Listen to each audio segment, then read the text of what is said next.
رب ذوالجلال کے بابرکت نام سے شروع کرتا ہوں جو دلوں کے راز خوب جانتا ہے۔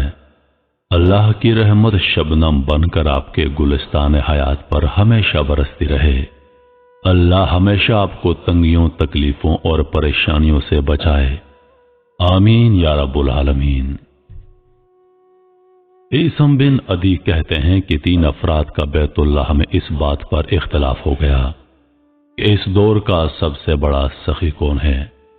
ایک نے کہا عبداللہ بن جعفر رضی اللہ عنہ ہیں، دوسرا بولا اس دور کا سب سے بڑا سخی قیس بن سعد عبادہ رضی اللہ عنہ ہیں، تیسرا بولا نہیں، اس دور کا سب سے بڑا سخی عرابہ اوسی رضی اللہ عنہ ہیں۔ گفتگو نے طول کھینچا، ہر ایک اپنے اپنے حق میں دلائل دے رہا تھا، حتیٰ کہ آوازیں بلند ہونا شروع ہو گئیں۔ کچھ لوگ بھی اکٹھے ہو گئے۔ ان میں سے ایک شخص بولا، بھائیو لڑائی کیوں کرتے ہو؟ ایسا کرو ہر شخص اپنے اپنے پسندیدہ شخص کے پاس چلا جائے، اس سے کچھ مانگے اور جو کچھ ملے وہ آ کر یہاں پر بتا دے، پھر اس بات کا جائزہ لے لیتے ہیں کہ بڑا سخی کون ہے۔ عبداللہ بن جعفر رضی اللہ عنہ کا عقیدت مند ان کے گھر گیا اور ان سے کہا، اللہ کے رسول صلی اللہ علیہ وآلہ وسلم کے بھتیجے، میں مسافر ہوں اور زاد راہ ختم ہے، مدد کا طلبگار ہوں۔ عبداللہ بن جعفر رضی اللہ عنہ اس وقت گھوڑے پر سوار کہیں جانے کے لیے تیار تھے۔ اسی وقت گھوڑے سے نیچے اترے اور فرمایا، گھوڑے کی رکاب پر پاؤں رکھو اور اس پر سوار ہو جاؤ، اب یہ تمہارا ہے۔ اس کے ساتھ ایک تھیلا بھی ہے، اس میں جو کچھ ہے وہ بھی تمہارا ہے، اور ہاں اس میں ایک تلوار بھی ہے، اس کو معمولی نہ سمجھنا، یہ سیدنا علی رضی اللہ عنہ کی تلوار ہے، یہ تلوار بھی تمہاری۔ جب وہ خوبصورت سا گھوڑا لے کر اپنے دوستوں کے پاس واپس آیا اور تھیلا کھولا تو اس میں 4000 دینار اور ریشمی چادریں تھیں، اور ان سب پر متضاد حضرت علی رضی اللہ عنہ کی تلوار تھی۔ قیس بن سعد رضی اللہ عنہ کا عقیدت مند جب ان کے گھر گیا تو وہ سوئے ہوئے تھے۔ لونڈی نے پوچھا، تمہاری ضرورت کیا ہے؟ اس نے کہا، میں مسافر ہوں اور زاد راہ ختم ہو گیا ہے، مدد کا طلبگار ہوں، میری کچھ مدد کر دیجئے۔ لونڈی نے کہا، تمہاری اس معمولی حاجت کے لیے آقا کو اٹھانا اچھی بات نہیں، یہ تھیلی پکڑو، اس میں 700 دینار ہیں۔ اس وقت قیس کے گھر میں یہی کچھ موجود ہے۔ گھر کے ساتھ حویلی میں اونٹ بندھے ہوئے ہیں، اپنی مرضی کا اونٹ پسند کر لو اور ایک غلام اپنی خدمت کے لیے لے کر سفر پر روانہ ہو جاؤ۔ تھوڑی دیر کے بعد قیس رضی اللہ عنہ بھی اٹھ بیٹھے۔ لونڈی نے ان سے قصہ بیان کیا، کہنے لگے، بہتر تھا مجھے اٹھا لیتی اور میں خود اس کی حاجت پوری کرتا۔ نامعلوم جو کچھ تم نے اسے دیا ہے اس کی ضرورت کے مطابق ہے یا نہیں، تاہم تم نے جو اچھا کام کیا اس کے بدلے میں تم کو آزاد کرتا ہوں۔ ادھر عرابی اوسی رضی اللہ عنہ کا عقیدت مند بھی ان کے گھر جا پہنچا۔ اس وقت نماز کا وقت ہو چکا تھا۔ عرابہ رضی اللہ عنہ بوڑھے تھے اور نابینا ہو چکے تھے، نماز کے لیے گھر سے نکل رہے تھے۔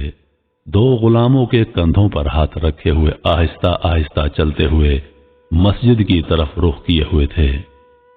اس آدمی نے کہا، اے عرابہ، میری بات سنیں گے؟ عرابہ بولے، بولو کیا کہتے ہو؟ کہنے لگا، میں مسافر ہوں اور میرا زاد راہ ختم ہو گیا ہے، مدد کے لیے آپ کے پاس حاضر ہوا ہوں، اگر کچھ ہو تو اللہ کے نام پر میری مدد کر دو۔ عرابہ رضی اللہ عنہ نے اپنے دونوں ہاتھ غلاموں کے کندھوں سے ہٹائے اور بائیں ہاتھ کو دائیں ہاتھ پر زور سے مارا اور کہنے لگے، عرابہ نے اپنا تمام مال و دولت خرچ کر دیا ہے، مگر یہ 2 غلام باقی ہیں، تم ان دونوں کو لے جاؤ، اب یہ تمہارے ہو گئے۔ اس آدمی نے کہا، حضرت ایسے کیسے ہو سکتا ہے؟ آپ خود سخت ضرورت مند ہیں، میں ان کو نہیں لوں گا۔ عرابہ رضی اللہ عنہ کہنے لگے، سنو، اب یہ تمہارے ہیں، اور اگر تم نہیں لیتے تو میں بھی ان دونوں کو آزاد کرتا ہوں، اگر تم چاہے تو لے لو، چاہے تو انکار کر دو۔ یہ کہنے کے بعد آپ آگے بڑھے، دیوار کا سہارا لیا اور اسے ٹٹولتے ہوئے مسجد کی طرف چل دیے۔ اس شخص نے ان دونوں غلاموں کو ہمراہ لیا اور اپنے ساتھیوں کے پاس واپس آ گیا۔ تینوں دوست پھر سے اکٹھے ہو گئے، ہر ایک نے اپنے عطیے اور سلوک کا ذکر کیا اور ان تینوں کی تعریف کی۔ بلا شبہ یہ تینوں بہت سخی ہیں اور اللہ کی راہ میں خرچ کرنے والے ہیں۔ اب رہا یہ فیصلہ کہ سب سے بڑا سخی کون ہے، تو فیصلہ عرابہ اوسی رضی اللہ عنہ کے حق میں ہوا، کیونکہ انہوں نے تنگ دستی کے باوجود جو پایا سب کچھ خرچ کر دیا۔ صحابہ کرام رضوان اللہ علیہ و اجمعین کی عظمتوں پر لاکھوں کروڑوں سلام۔ عزیز دوستو، سخی کیسے ہوتے ہیں یہ ہمیں صحابہ کرام رضوان اللہ علیہ و اجمعین سے سیکھنا چاہیے۔ آج ہم کسی کو 5 روپے دے کر بڑا فخر محسوس کرتے ہیں کہ میں نے اللہ پاک کی راہ میں خرچ کر دیا، جبکہ خرچ کرنا کیسا ہے یہ آپ اس ویڈیو میں جان چکے ہیں۔ کوشش کیجئے کہ جب بھی آپ اللہ پاک کی راہ میں خرچ کریں، اپنی طاقت کے مطابق خرچ کریں۔